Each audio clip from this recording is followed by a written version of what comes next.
Sila baga ang nasa likod natin? Si Boss Leo at si Ma'am Annalyn. So ayun. Muli nagbabalik po yung lingkod. So ayan. At usapin na aminan o kantahan. Ayun, kumanta na, tumuga na, umamin na kung sino ang nasa likod. Hindi lang daw si AR. May binanggit pa rin na si Leo D. Red Zane. Pumutak na. So dito guys, ayan, nagkakalaglagan na po sila, ano po. Eto, hindi ko masyado pakakahabaan ng upload video ko na ito. At para mamaya ay magpipremiere ako, mas mahaba po yung mamaya. Red Zane, pumutak na. Inamin na kung sino ang nasa likod ng mga pangyayari, mga ka-issuehan ba? Nasa likod. Ano ba yon? Ano ba yun yung mga pangyayari? Alam nyo na yan kung ano yung mga nangyari, kaganapan, mga ka-issuehan. So inamin na ni Red Zane, dalawang sponsor, isa na dito si Ma'am Annalyn o si Ma'am AR, at nabanggit din po dito si Sir Leo D. Ako po ay may pagbabasihan ng video para hindi po masabing ako ay gawa-gawang kwento. Salamat sa nagpasa. Malaking bagay na tayo mayroong ginagamit na video clip bilang basihan. I-strike man tayo po ay makakapila, hindi po tayo reuse content or nag-re-upload. Okay. Ito yung pinakamahirap, ano? Bandang huli, kapag gipita na, ano? Ito na, laglagan na. So, traidoran ang nangyayari. Traidoran kayo. Okay, ipagpatuloy nyo yan.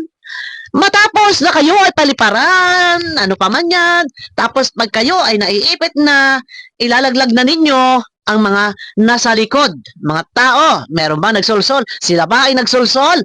Bakit nyo ginagawa ang lahat ng ito? O ito, ha? Si King ay puring-puri na ngayon ang Kalingap. Na kahit daw ano man ang nangyari, ay nakatulong din ang Kalingap at sobrang bait na ni King na nagmistulang santo. Napaka-behave, napakabait, napakalambing ng kanyang boses. Eto guys, ha?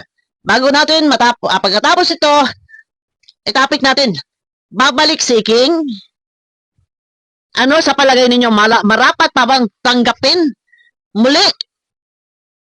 Anong muli? Okay. Marapat ba tanggapin ni Kuya Bal kung sakaling babalik? Pati si Manas. Okay, dito muna tayo kay Manas. Pinangalanan. Si Ma'am Annalyn daw at Leo D ang nasa likod ng lahat ng mga ka-issuehan. Okay, eto na. Hindi tayo hindi matitake down ng ating YouTube channel. Perios. Okay, pakinggan ha. Lalaksan ko muna. Ngayon laglagan kayo, ha? Okay, reduce noise ko. Nang hindi malagas-las. Okay na. Okay, pakinggan. Dok, pag-isipan mo muna, Dok, kasi baka umalis na si Ma'am Annalyn. Dok, pag-isipan mo muna mabuti kasi baka umalis na si Ma'am Annalyn. Dok, pag-isipan mo. Okay, ulit. Dok, pag-isipan mo muna, Dok, kasi baka umalis na si Ma'am Annalyn. Ay tayo dyan. Pag-isipan mo muna baka umalis si Ma'am Annalyn. Sino si Ma'am Annalyn? Siya si Ma'am AR, si Tita AR. Pag-isipan mo muna raw baka umalis si Ma'am Annalyn. Ano yun? Ano ba ginagawa ni Doc? Kasi nilaglag ni Doc. Sinabi ni Doc na hindi niya kaya sundin ang kagustuhan ni Ma'am Annalyn. Hindi niya kayang balatan ng Kalingap. O, di ba? Pinagtatanggol. No. Di ba? Hindi raw niya kaya. Maniniwala ba kayo na hindi kaya ni King na balatan ng Kalingap? Hindi raw kaya. Okay, tuloy. Kasi sila baga ang nasa likod natin? Sila baga ang nasa likod natin? Okay, ha? Pakinggan. Kasi sila baga ang nasa likod natin? Si Boss Leo at si Ma'am Annalyn. Paktay tayo! Eto na! Nilaglag na! Laglagan na to! Hindi lang si Ma'am Annalyn. Eto na! Inamin na! Ni Red Zane na sila baga ang nasa likod natin. Eto. Natin. Okay, wait.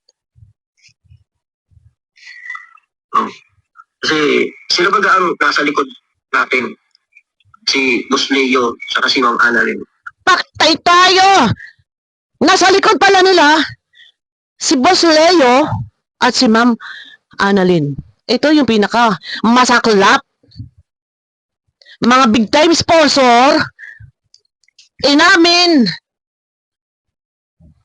na na resign na sila ang nasa likod. Sila baga ang nasa likod natin, si Boss Leo at si Ma'am Annalyn. Paano po ito, Ma'am Annalyn? Boss Leo, na kayo po ay pinangalanan na kayo pala ang nasa likod. Gaano ito katotoo? Ha? Okay. Okay. Sila ba ang nasa likod natin? Oh. Si Boss Leo saka si Ma'am Annalyn. Aray ko po, pakak.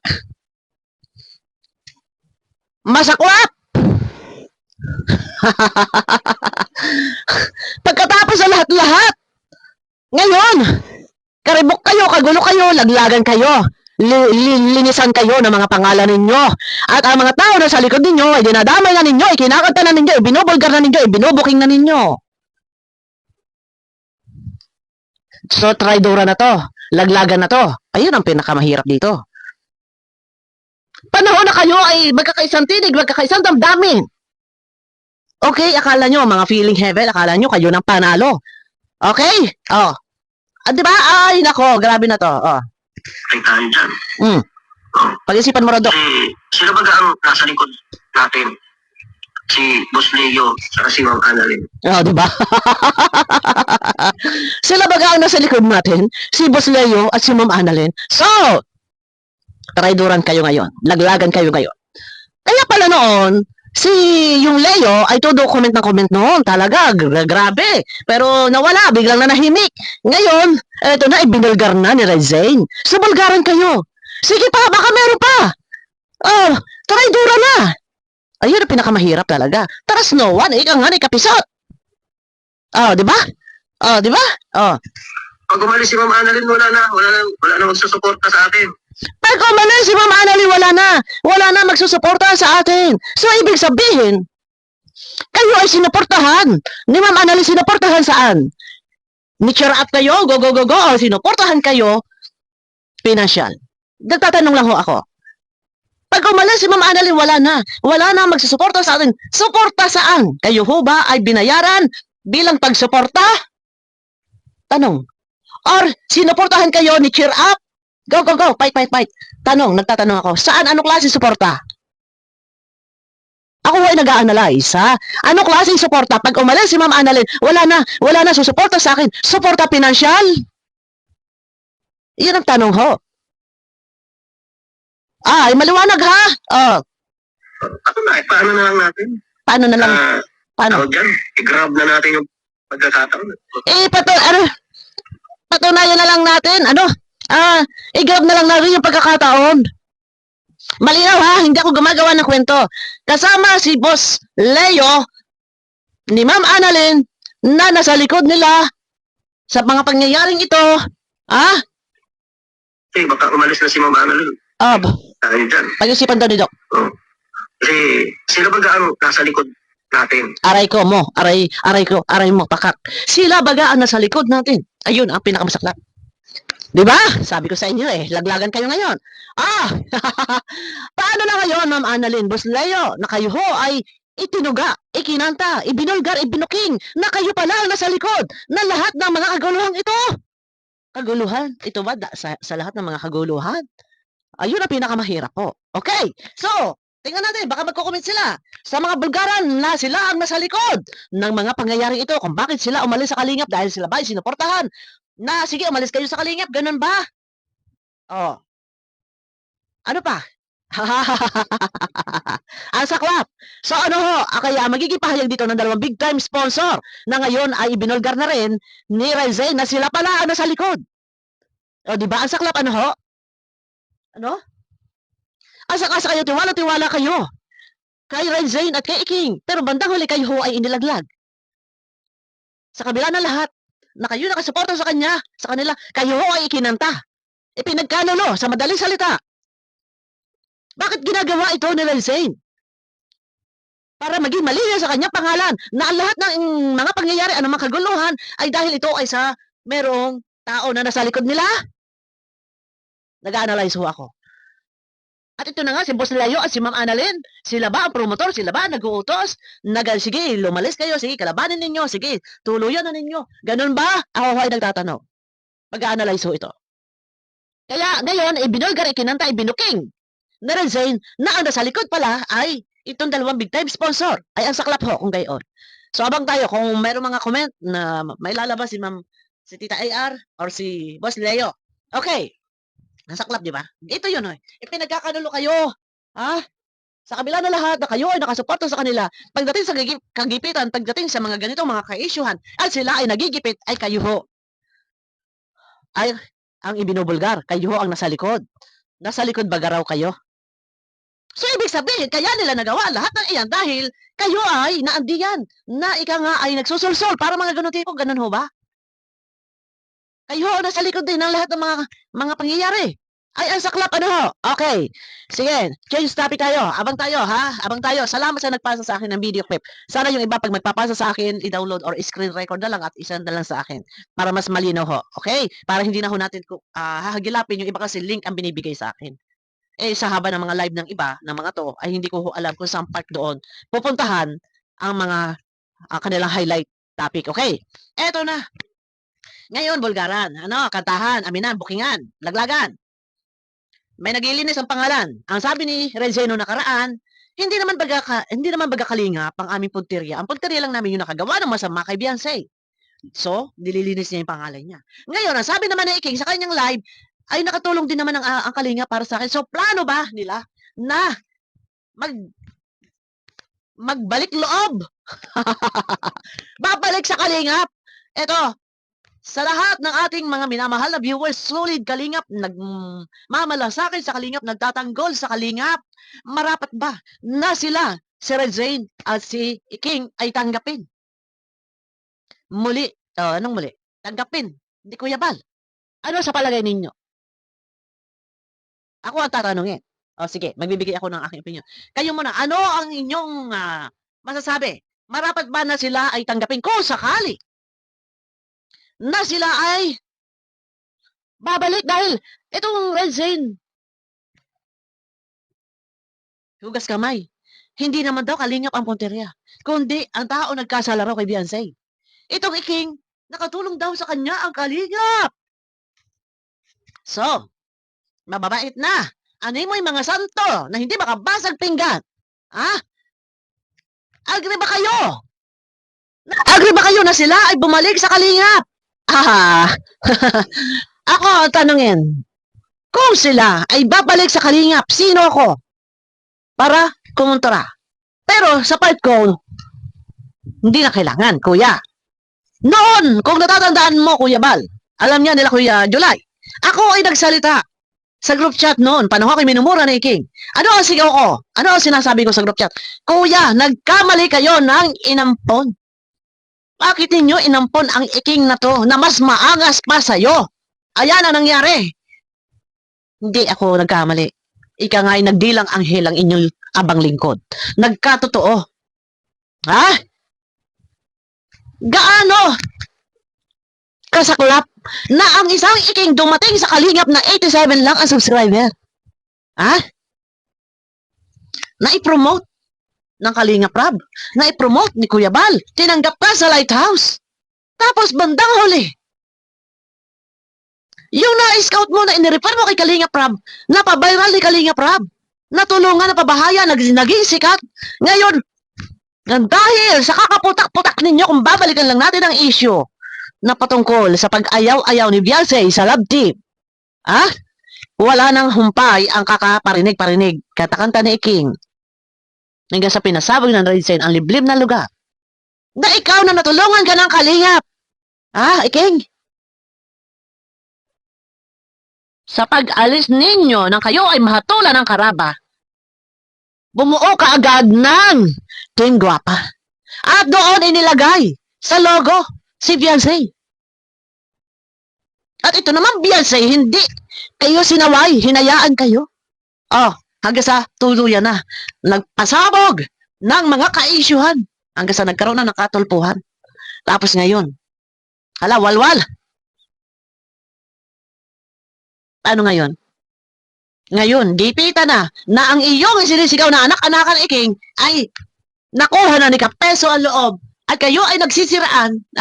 Tapos ngayon, marapat ba kung sakaling babalik ay tanggapin ni Kuya Bal? Tanggapin ni Kuya, wala kaming magagawa. Pero maaari bang maulit muli? Anong nangyari? Bakit babalik sa kalingap kung sakali? Babalik ba kung sakali?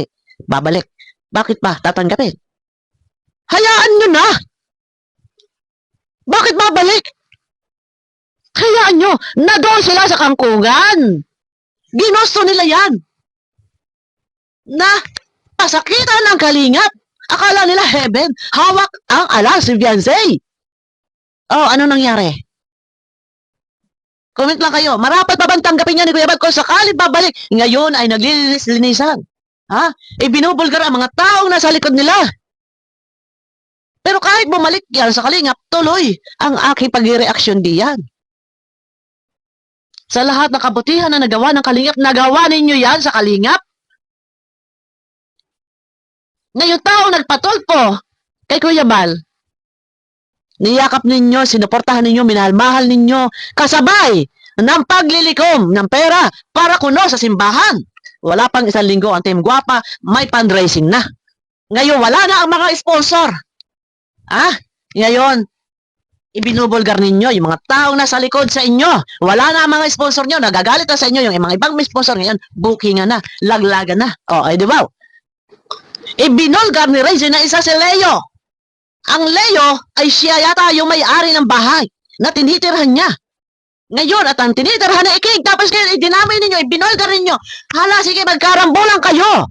Yung tao na nadyan na nagsuporta sa inyo, panahon ng mga kasagsagan ng kainitan ng mga kaisyuhan na hanggang sa ngayon ay mainit pa rin ng mga kaisyuhan, ay ibinubulgar ninyo na sila pala ang nasa likod ninyo. Ay, grabe kung iyan ay totoo. Grabe naman po kayo, mga sponsor, kung ito ay totoo. Okay? Wala ho akong below the belt. Kaya nga, namnamin ninyo ang sinasabi ko kung iyan ay totoo. Ha? Grabe ho. Ngayon, kung iyan nga ay totoo, na kayo nasa likod ng lahat ng mga problema, ka-issue, kaguluhan. Kung iyan man ho ay totoo, ano ho ang kasalanan sa inyo ng kalingap para ganyan ninyo ang kalingap? Kayo ho ay hindi tinawag ng kalingap para kayo ay tumulong-tulong. Panahon na si Beyonce ay nasa kalingap pa. Kayo ho ay kusang lumapit. Bakit ho? Kung iyan man ay totoo, bakit ho nangyari? Ha? Kung iyan man ay totoo, bakit ho nangyari na kayo pala ang nasa likod ng mga pangyayaring ito? Kung iyan man ay totoo, ay ang saklap naman ho. Wala naman hong ginawang masama ang kalingap sa inyo para ganyanin ninyo na kayo pala yung nasa likod. Kung iyan ay totoo nga, gaano ho ba katotoo? Ay ang saklap naman ho. Ang kalingap ho, kilala sa nagpapagawa ng bahay, malapit na may 500. Wala ho masama ginawa ang kalingap na sabihin ninyo mas nag-benefits ang kalingap rab o ang kalingap natural normal. Ang lagay ho, sa tanang buhay ng kalingap ay ilalaan na lamang ang kanilang buhay, ang kanilang sarili, at ang lahat nakikitain sa mga beneficiary. Hindi na ho ba sila maglalaan man lang pambili ng sasakyan para sa pag-charity? Hindi man lang sila magpapagawa ng bahay. Gayon, ang ibang tao nga, ang mga beneficiary ay pinababahayan, sarili nila hindi kaya pabahayan. Hindi na ba sila pwedeng magbakasyon sa ibang bansa, man lang makapagpagpag at makapag-relax? Ang lagay ay habang buhay na lamang, na puro nalaan charity, tulong sa kapwa. Yun ang sinasabi ko. Ano ang kasalanan ng kalingap? Kung totoo ang sinasabi ni Regine na kayo ang nasa likod ng lahat ng kaguluhang ito. O, di ba? O, ito ha? O, pakinggan. Baka umalis na si Ma'am Annalyn. Tayo dyan. O, pakinggan ha? Kasi sila baga ang nasa likod Sila. natin. Sila baga. Si Boss Leo, saka si Ma'am Annalyn. Paktay ka. Nandiyan pa naman kayo sa bahay ni Boss Leo. Sila baga ang nasa likod natin, si Boss Leo at si Ma'am Annalyn. Ang saklap naman ito. Pagkatapos sa lahat-lahat ngayon, hugas-hugas kami kayo. Linis-linis pangalan kayo. Si Ma'am Leo, si Sir Leo at si Ma'am Annalyn, baga, nasa likod natin. Aray ko, pakak mo. O, sige, laglag pa more. Sige, kanta pa more. Booking pa more. Bulgar pa more. O, ayan. Traidoran kayo. O, di ba? Gaano ka totoo? Mag-abang tayo ng comment. Marapat ba na kung babalik si Regine at si King, marapat man tanggapin Kuya Bal? Ay, yun lamang. Comment kayo, guys. Comment po kayo. Ako po hindi nagkikreate ng bashing. Ako ay bilang content creator, reactor, nag-reaction, nag-analyze, nagbibigay ng aking opinion. Ay hindi ho ako nag-invite na i-bash nyo sila. Comment lang kayo, ano ang inyong masasabi sa pahayag na Regine na ibinulgar ang mga taong nasa likod nila at isa doon si Boss Leo na may-ari ng bahay na tinitirhan nila. Abangan nyo ko guys sa aking next video. Bye-bye po. Abangan nyo ko mamaya sa premiere natin. Ayan, bye-bye po.